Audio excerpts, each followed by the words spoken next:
Coucou, bonjour à toutes et bonjour à tous. Bienvenue sur ma chaîne des clics de vie. J'espère que vous allez tous et toutes bien. Moi, je vais bien. J'espère que votre mois d'avril s'est bien passé. Moi, ça va. Je vais bien. Côté santé, c'est la forme. Vous m'avez tous manqué. Ça fait voilà, je ne savais pas comment faire pour rester quand même en interaction avec vous, d'autant plus que je ne sais pas, je n'ai pas la possibilité de mettre des posts sur ma vitrine YouTube.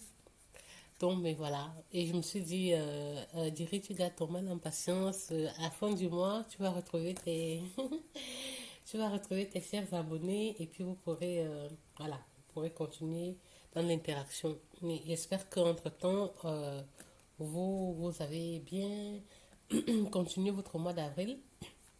Le mien s'est bien passé. La dernière fois qu'on a eu des interactions, c'était la vidéo de mon mois, de mon budget d'avril que j'ai posté assez en retard et je vous annonçais que je devais partir une semaine en congé avec mes loulous. Donc on partait à Bremen en Allemagne.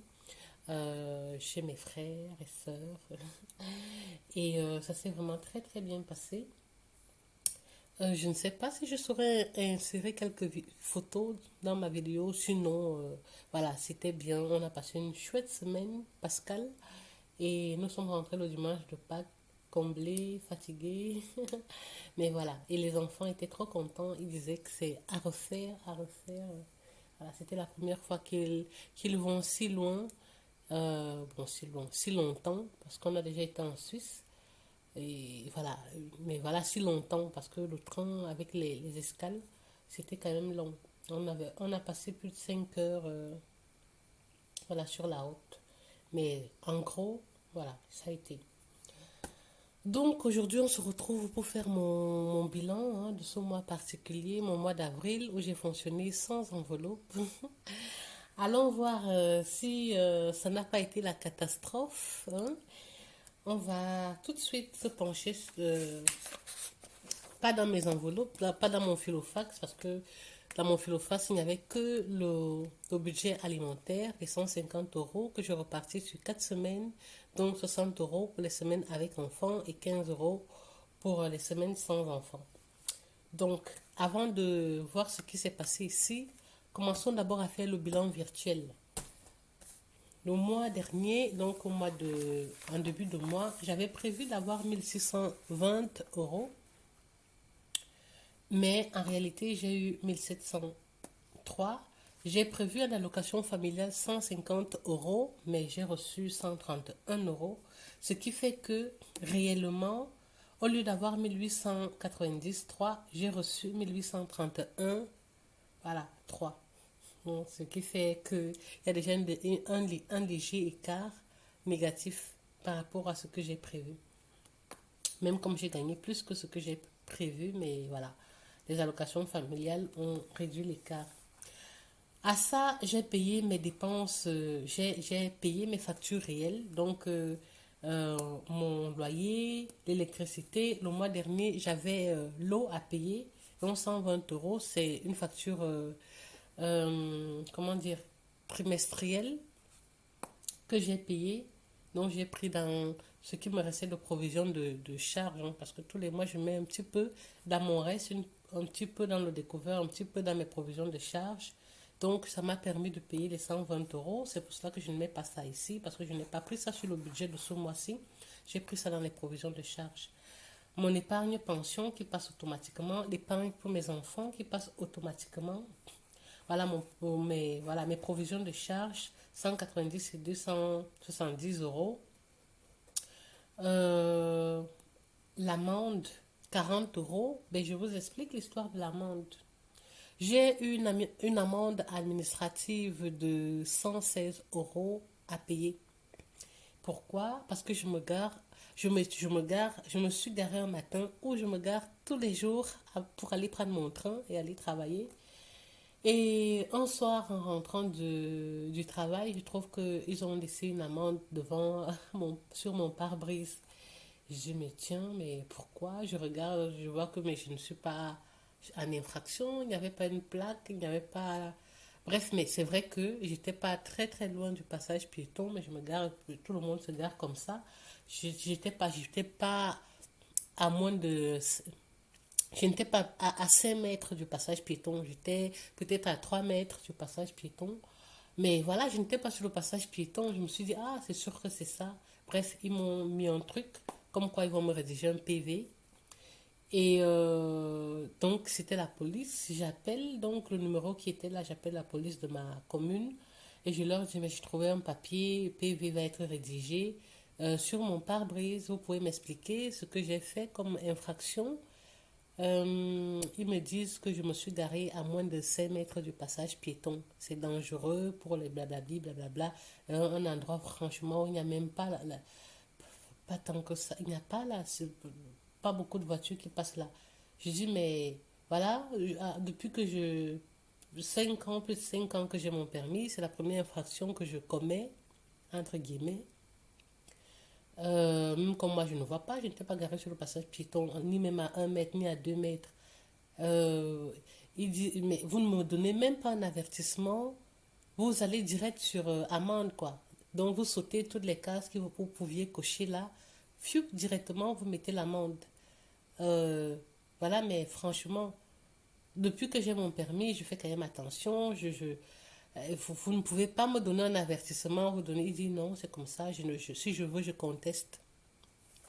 Bon, bref. Donc, quelques temps après, l'amende est arrivée, 116 euros.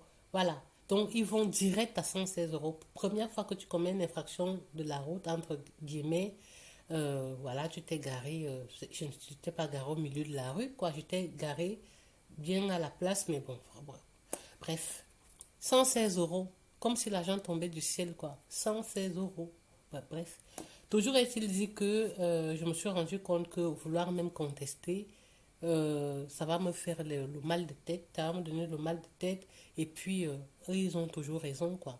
Ils ont pris le mètre, ils ont mesuré, j'étais pas à moins de 5 mètres, mais paf. Bref, toujours est-il dit que j'ai appelé donc et j'ai proposé un paiement échelonné. Ça m'a fait trop bizarre. Voilà, franchement, j'étais énervée de chez énervée. Et assurez-vous, je ne me garde plus là. Voilà, même si c'est 5 mètres qui restent, j'ai changé de place. Je préfère me garer beaucoup plus loin de la gare et trotter tout doucement à pied vers la gare que de me garer un peu plus près, à côté de ce passage piéton. Mais voilà, mais tout le monde se gare. Bon, je ne vais pas regarder tout le monde, hein. Peut-être que eux aussi auront des amendes, mais voilà. Mais franchement, je trouve que on ne peut plus ici. On traverse les avertissements, on va direct sur le PV. Et quand on te fait une amende, c'est direct 100 et des euros, quoi. Comme si les gens travaillaient pour donner, hein. En dehors de ce qu'on te coupe déjà en IPP, on va encore te couper. Bref, euh, c'est une parenthèse. Excusez-moi, je me suis égarée. Donc, c'est l'histoire de l'amende.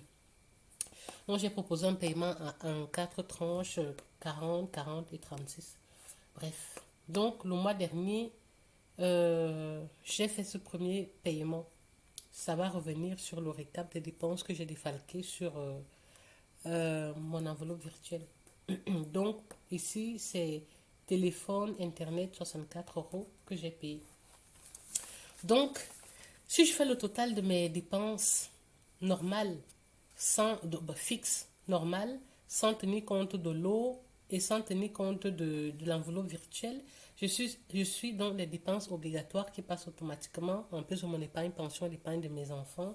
Je suis à 1209. Donc, si je fais 1831 moins 1209, il me restait 358 restes à vivre.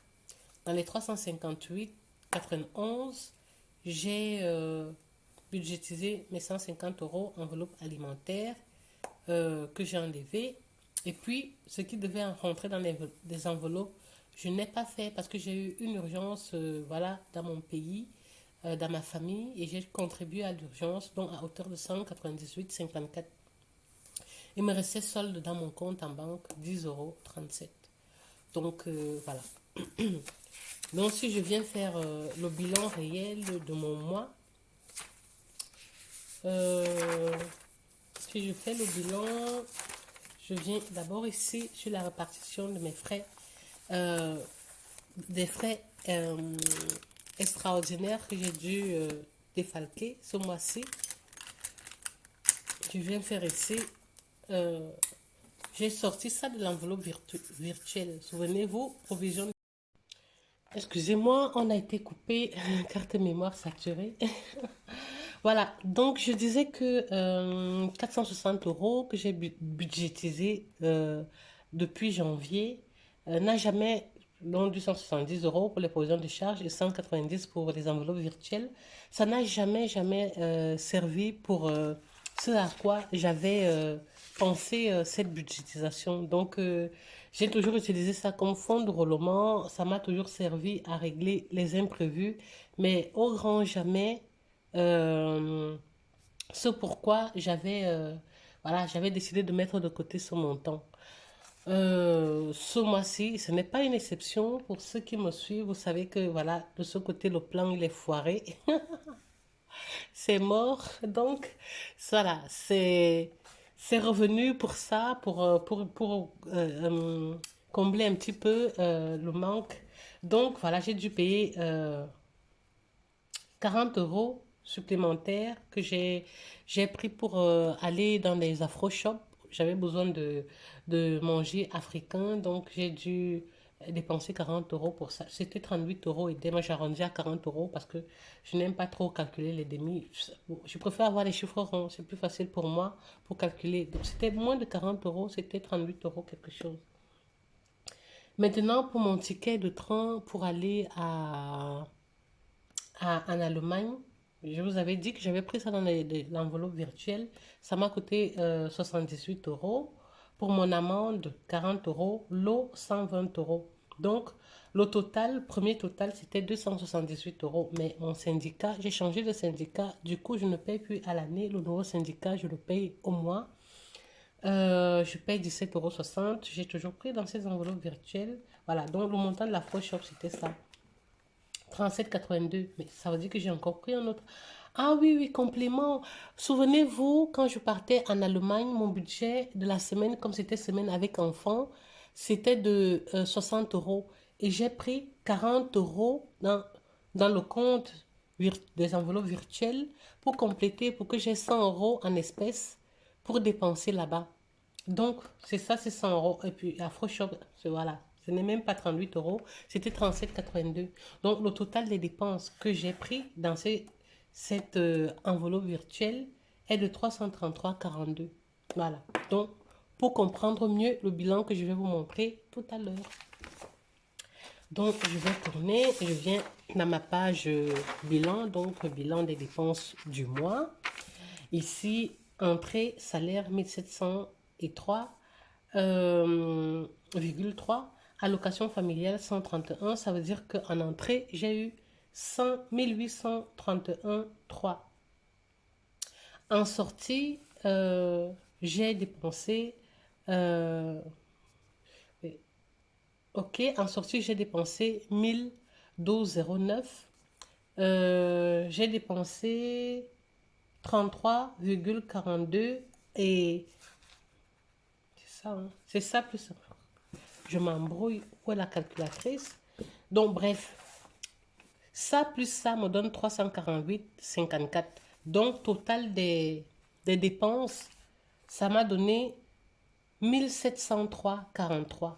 Quand je fais 1831,3 moins 1703,43, ben, il me reste dans le compte 127,87. Les 127,87, c'est ce qui reste en réalité des 460 euros que j'étais censé mettre de côté en enveloppe virtuelle. Voilà. Donc, voilà, ce n'est pas.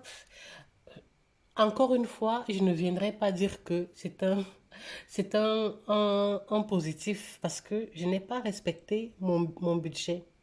Mais comme je vous ai dit, en juin, je vais faire le bilan de ma méthode des enveloppes. Je préfère attendre juin parce que cette méthode, je l'ai adaptée à partir de janvier. Mais en réalité, je fais des enveloppes depuis septembre. Donc, je vais faire le bilan des 10 mois. et non des 6 mois. C'est vrai que depuis septembre, voilà, je cherchais encore mon chemin et je me réalise que 6 mois, 10 mois plus tard, je continuais quand même à chercher mon chemin, mais j'ai déjà plus ou moins comment est-ce que je vais repartir vraiment mon nouveau bilan à partir de mon nouveau budget à partir de juillet. Mais j'attends, voilà, je ne sais pas pourquoi j'attends juin. Je me dis 6 mois, c'est toujours mieux d'avoir un vrai recul. Et donc voilà, il reste 127 euros 87 dans le compte virtuel. Et bien sûr, chaque mois, souvenez-vous, voici un peu le bilan des enveloppes virtuelles.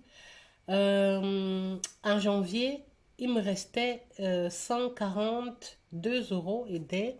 J'ai tout mis dans le découvert. Donc, je n'ai rien mis je n'ai rien laissé finalement dans le compte des enveloppes virtuelles. Je vous ai dit que c'était un compte à part parce que si je laisse tout l'argent dans mon compte réel, mon compte habituel, mon compte où tombe mon salaire, ben, le découvert va tout couper. Donc, du coup, les 460, ça rentre dans mon budget ici, dans les dépenses fixes, parce que quand je paye mes factures, j'enlève automatiquement cet argent pour que, quand la régularisation du découvert se fait, ça ne trouve pas qui a cet argent dans le compte. Je viens le remettre après. Voilà, j'utilise la carte pour faire les dépenses imprévues. Voilà, pour être clair. Donc, en janvier, j'avais 142 et des euros. J'ai tout laissé pour le découvert. Non, j'ai reviré dans le compte normal pour le découvert.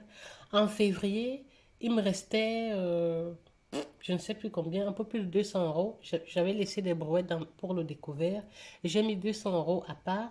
Pourquoi je n'ai pas tout mis pour combler le découvert? Ça peut paraître un peu bête pour certains, que c'est une stratégie un peu bête, mais tout simplement parce que moi, je vous ai dit que en mai, c'est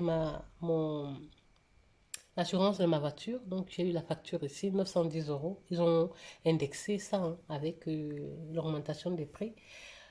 C'était d'abord 870 €, maintenant c'est 910.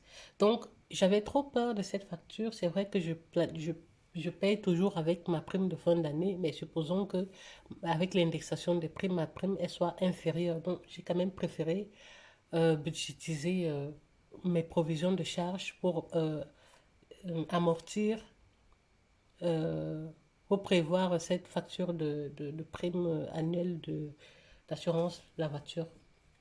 Donc, en mars, j'avais 186 € que j'ai mis ici pour l'enveloppe virtuelle. En avril, le mois dernier, donc, ce mois-ci qui finit, je mets 127 €. Donc, je ne prends rien pour le découvert.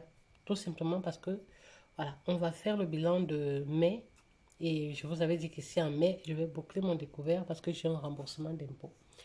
Donc, en réalité, dans mon enveloppe virtuelle, j'ai 513 €. Voilà, ça c'est depuis janvier, hein, ce que j'ai pu mettre de côté dedans depuis janvier. Et le découvert, il me reste 451,14 € à payer. Donc, voilà, voici mon bilan virtuel de la fin de ce mois-ci. Donc, j'ai quand même un positif de 127,87, bien que le positif, ça ne soit pas un réel positif parce que, bref, je n'ai quand même pas respecté mon budget. Maintenant, en ce qui concerne les enveloppes physiques, ici, je n'avais que le budget alimentaire. Donc, la semaine 1, la semaine 1 ici, j'avais 15 €, j'avais tout utilisé. La semaine 2, nous sommes partis en Allemagne, j'avais 100 €, donc 60 € de mes enfants et 40 € que j'avais pris dans l'enveloppe virtuelle. En tout et pour tout, on a dépensé un peu moins de 80 € là-bas. Donc, j'ai ramené les pièces et 20 € que j'ai mis ici, derrière. Donc, 20 € du retour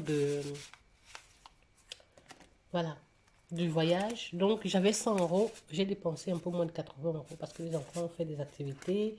Et puis, voilà, bref, et des souvenirs. La troisième semaine, c'était une semaine solo où mon budget était de 15 €. J'ai tout utilisé et j'étais même allée à l'Afro Shop J'ai dépensé encore 30 et des euros. Voilà, en plus de mes 15 euros. Ici, donc, ces dernières semaines, je fais le bilan aujourd'hui aussi parce que mon budget de la semaine est bouclé. J'ai fait les courses de cette semaine, donc je sais que je vais rien dépenser ce week-end. Donc voilà, c'est bon. J'avais 60 euros, c'était la semaine avec enfant. Voici le reste. Voilà, voici le reste. Il me reste 10 euros et 13, 14. Voilà, 14 et 5 cents. Donc, je mets 10 euros ici sur le côté. Bien sûr, je mets les pièces d'euros ici et les pièces de cents là. Donc, en gros, côté physique, ce mois-ci, j'ai sauvé 30 euros. Bon, j'ai sauvé 10 euros parce que, en fait, cet argent, c'est l'enveloppe virtuelle. J'ai pris 40 euros. Donc, normalement, les 20 euros doivent retourner dans l'enveloppe virtuelle. Mais bon, voilà, je ne vais pas chipoter avec ça. Je vais mettre ça direct dans mon reste enveloppe et je verrai quelle enveloppe je pourrais euh, fournir ici. Soit ça reste là pour l'instant et je verrai bien dans quoi je vais mettre ça.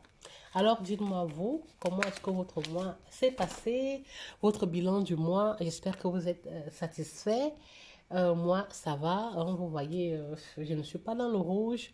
Je continue tout petit peu à grappiller mon découvert et voilà, je prie, j'espère ce mois-ci que sera, je me débarrasserai de lui et voilà.